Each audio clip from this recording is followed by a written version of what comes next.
Okay, so stencils now. Okay, I'm going to do the stencil on the cake itself. There are quite a few stencils that I have, but I thought I'll just pick up, just try not to waste time. Most of it are with the same material that I have. The recent ones that come with like a mesh thing, that is there, but then royal icing is not going to pass through that.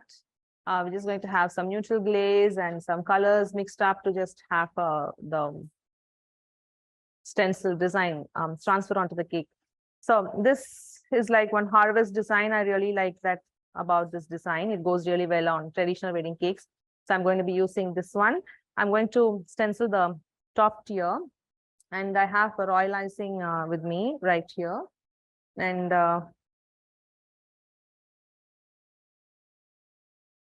don't need so much. Okay. Put this in piping bag as it get dry. Okay, so I'm going to do monotone because the flowers that I have are orange rose, right? And some ivory. The peony was ivory, and then we airbrushed it a little bit of brown, right? So they are quite strong. So now if you're going to play around with too much colors on the cake also, then it'll be like which one to focus on. So this is about how you design. And if you're very strong in colors and color sense is like you're very confident about it, then you can play around with colors. You will know how to just balance between the colors right there. But then if you're not very sure of the color sense, because I don't have too much of color sense, I mean, that is very, it's a hard truth, but we just have to just be very frank about ourselves. So which is that now I go by the Pinterest mood boards and stuffs, which I will discuss when we are going to compose the cake. So right now, why I do want to do monotone, which is a little stronger or little lighter shade of this green itself is what I want to do. And why I want to do that is because my flowers are bright. I don't want too much drama on the cake. So the flowers will pop out and the cake will help with the texture and the monotone stencils. And so my entire composition will be good. So that is the idea. Now, this is royal icing. That is avocado green. I just want to start with avocado green. I also have some leaf green and a bit of brown.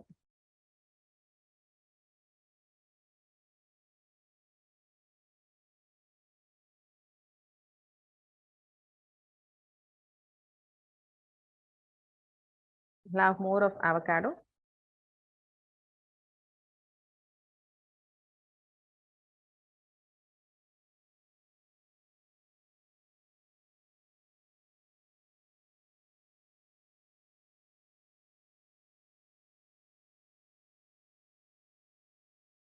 So now I just want to keep checking if I like this color. It is too light anyway, but I just want to show how it is. It's like too bright, right? So let me add a bit of leaf green. I think I need forest green.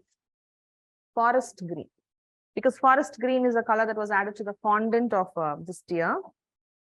I mean, the entire fondant.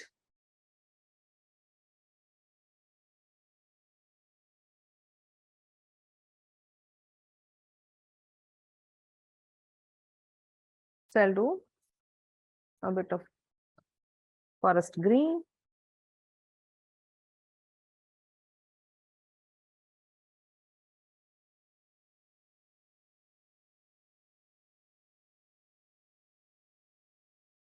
Just want to start with light to see if a lighter shade of green that will go well. If not, I will add brown and then make it a bit darker shade. Want to check?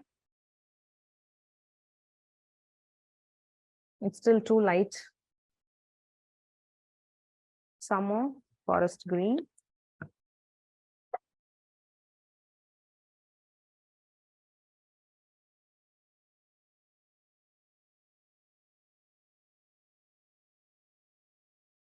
You don't want the green to be too bright, then 1 or 2 drops of brown will help settle down that extreme brightness. So warm brown.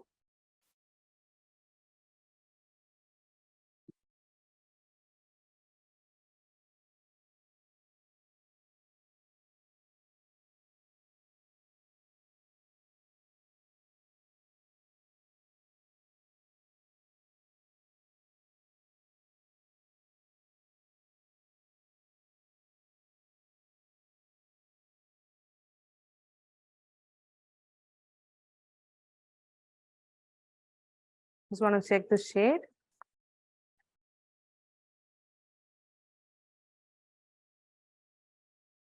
Just make it darker. Some leaf green and a little bit of avocado green as well.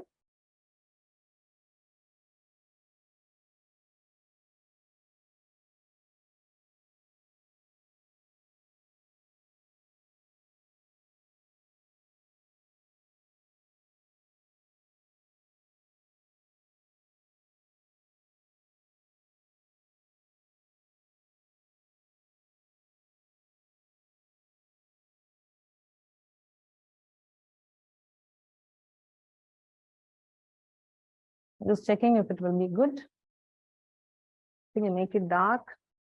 You need black. Black. I'm going to do a chocolate brown a bit as well. Just a drop of chocolate brown. Let's see how this turns.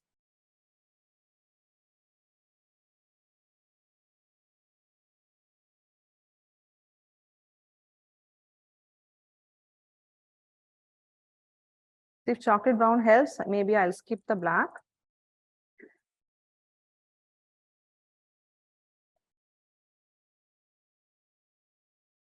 I'm going to do on this tier.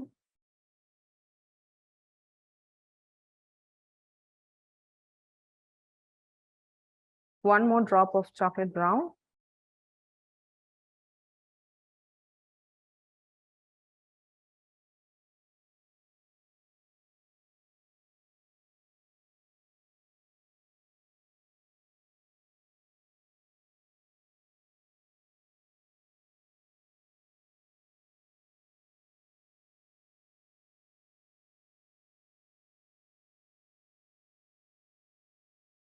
Some more green. Forest itself. Making it dark. And a little bit of black. You don't want to overdo black.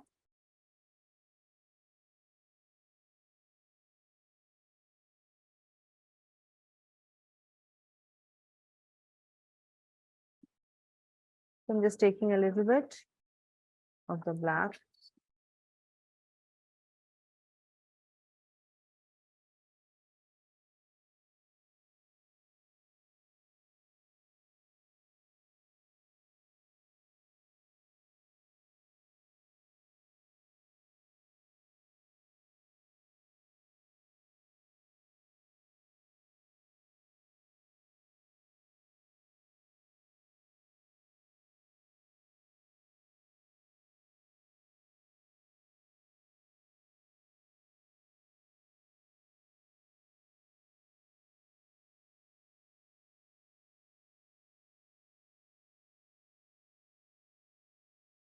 Just checking if it will be good enough.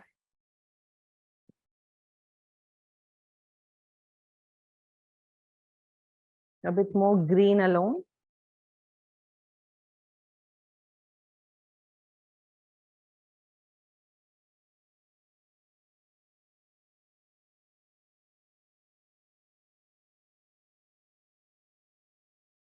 This will also deepen like the fondant, the color that you add, and then it will just start looking.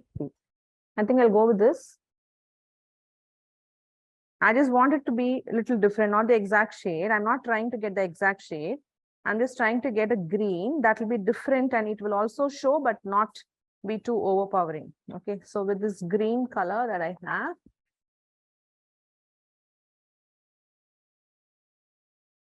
because it's a small tier, if it is a bigger tier, then we could just pin the stencil up. Which way I want to use, that is also a call we could take. A harvest like this, or if you want it in sideways, it's up to us to decide.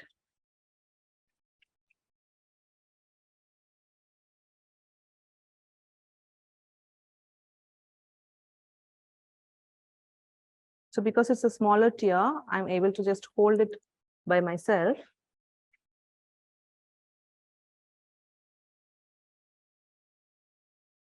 I'm just going to pick up the royal icing.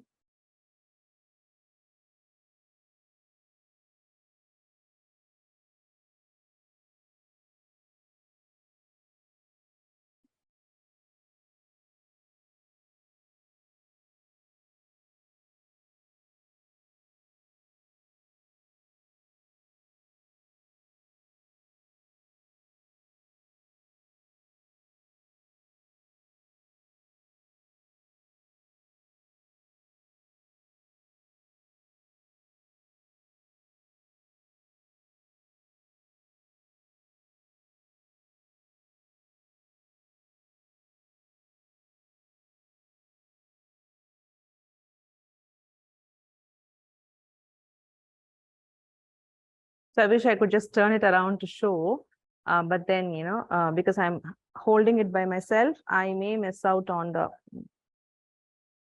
stencil if I'm going to turn it around. So I'm going to gently spread out and scrape off excess. So my goal is to check if I have applied enough or covered up all the holes of the stencil. Now I'm going to gently scrape the excess. You could do that with the same palette knife, or you could use a scraper to do as well. Because it is like a smaller area, just scrape off the excess using the same palette knife. Scraping off excess is important, otherwise the surface of the stencil is going to be a little messy, which is like they're going to be ups and downs.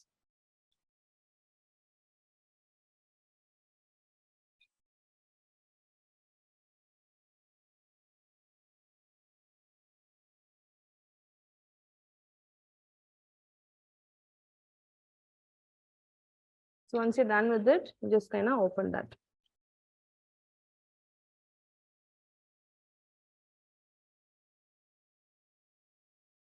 It looks good. We just want it to dry out a little bit to continue the stencil.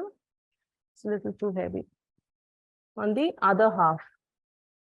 Okay, so let me just get this washed a bit. Could have scraped a little bit more. Let me show how it looks. Just removing off the excess would just cut down on a bit of smudges out there. And wherever the excess is removed quite well, you see the pattern is like quite nice.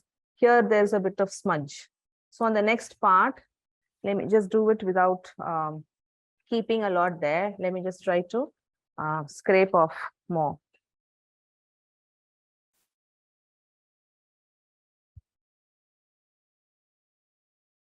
Okay, so this is my front. Okay. This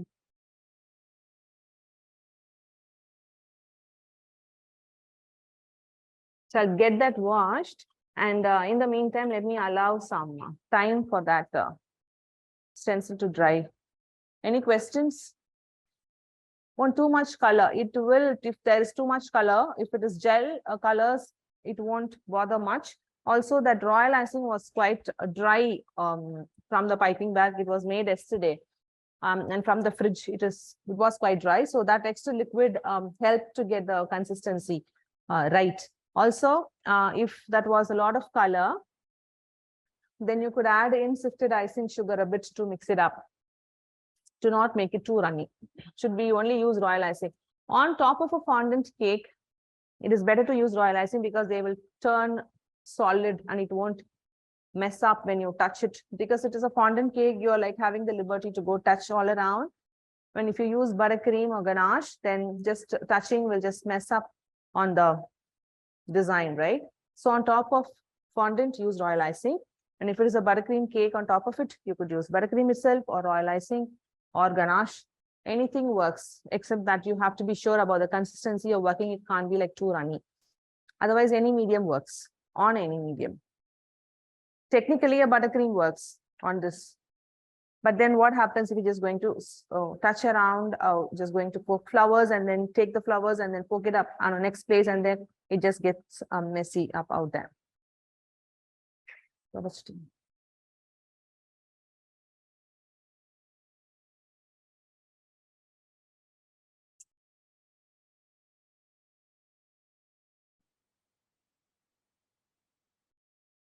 Let me check if it will be enough.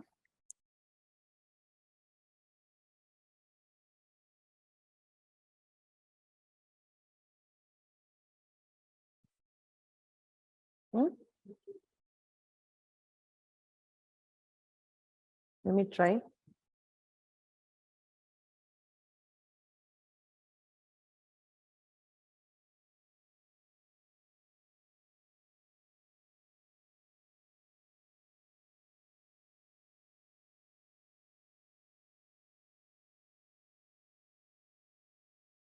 I'm just going to hide a bit to check where exactly it starts. Now I do have a full coverage.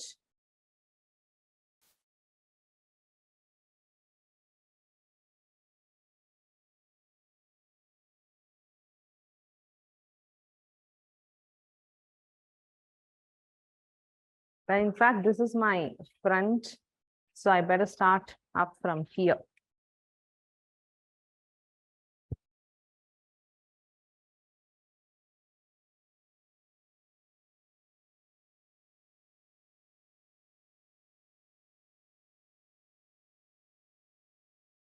I'm going to check for the continuation.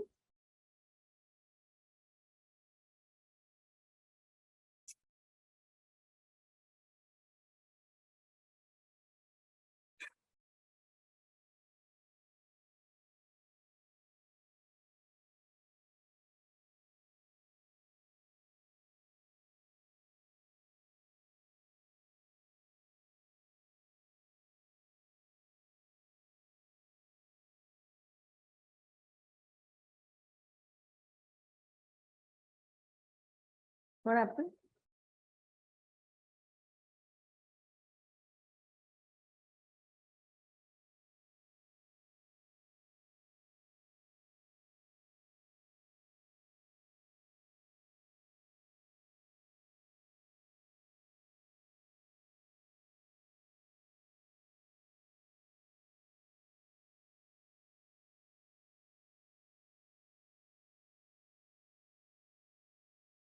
Here it hasn't dried up enough.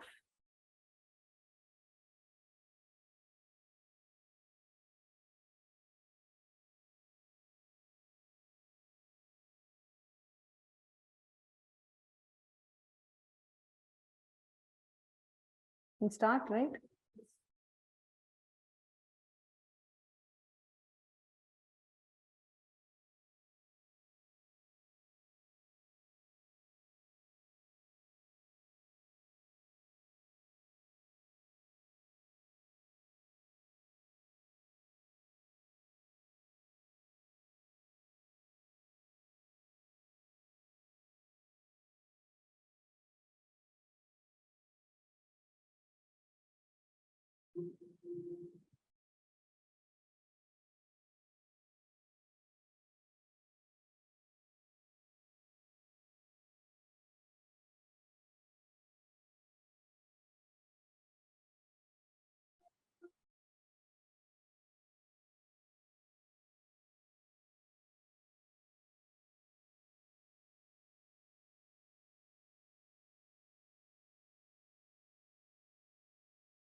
Scraping off the excess.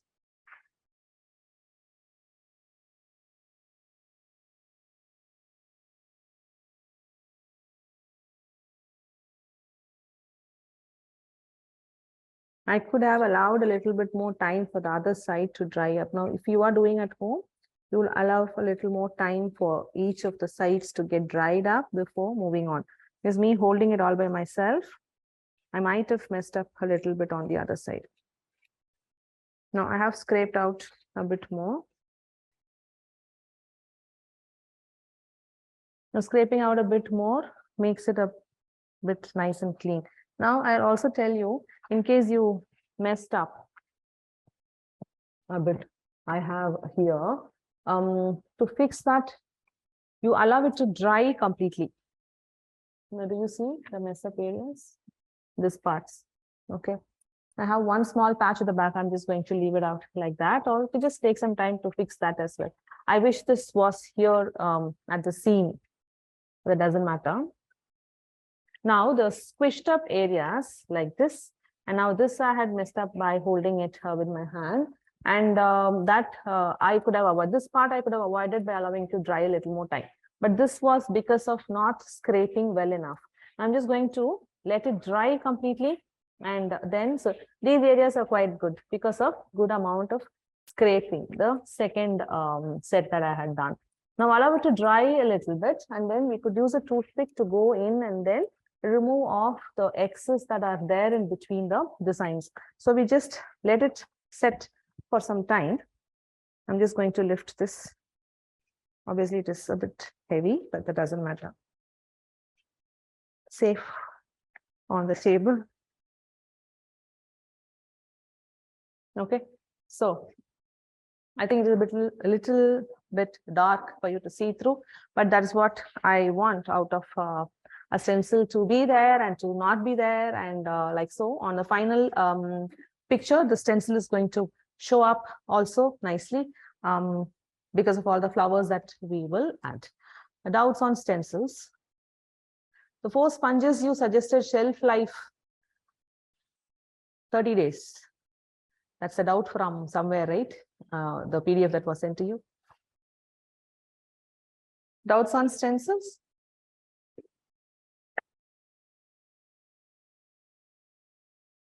Royal icing, no royal icing, white ganache, dark ganache. On a ganache cake, you could freeze the ganache cake, take it out, and then use white ganache and then do the stencil on top of it. That's my dress, like this. Doubts on ganache? Doubts on the royal icing, or I will meet you on the next technique. This. Ruffles, I'll be doing it on panels, and I'm going to show you. Royal icing is all clear. If you have doubts, just keep a note of it. We will catch up on the Q&A at the end of the day. Now, how to add gold? Okay, good question. Gold color on royal icing. So before peeling the sheet of stencil, you apply the royal icing, scrape it, and then hold it, and then airbrush it completely with gold, and then peel the stencil out. And so the outer surface of just the stencil areas will be gold. What precautions should we take while doing on colored ganache cake? Nothing. No precautions, except that the surface has to be quite firm. And that will come when you freeze the cake. So freeze the ganache cake and then take it out while it is still hard. Just go and do the stencil and then peel it off by good scraping, and then you are fine. So when you're applying, you don't want the cream to be a bit squishy or soft, right? So if we are to pin the stencil, how do we do that? It's the pin, board pins, right? And that you could just use it to pin around on one side. Also, when you hold and then start applying, that area will stick. It's not going to come out. But just to be sure, you can just go in and then find that one small hole and then put the pin through in that and onto the cake on all 4 sides, and you could spread. And sometimes also that pin doesn't hold and it just throws. The longer pin with a head, that will work instead of that board pin. So it will just go inside and then hold the stencil for you. Can I stencil first on panel and then apply on cake? That also you could do, but except that when it is going to spread and if the royal icing is totally dry, maybe it'll just crack up. But allow it to dry, say maybe for 10-15 minutes, and then you could panel. Holding stencil looks tough on bigger cake.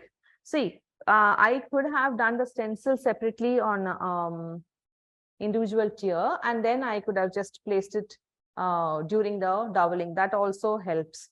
I didn't have to do the stenciling on a stacked cake. I did this because as per schedule, today's technique is the later part of the day, and stacking I just wanted to do when you guys are also fresh.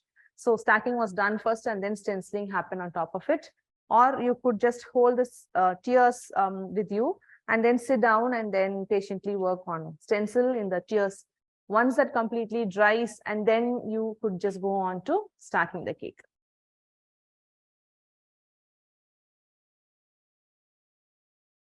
More stencil queries?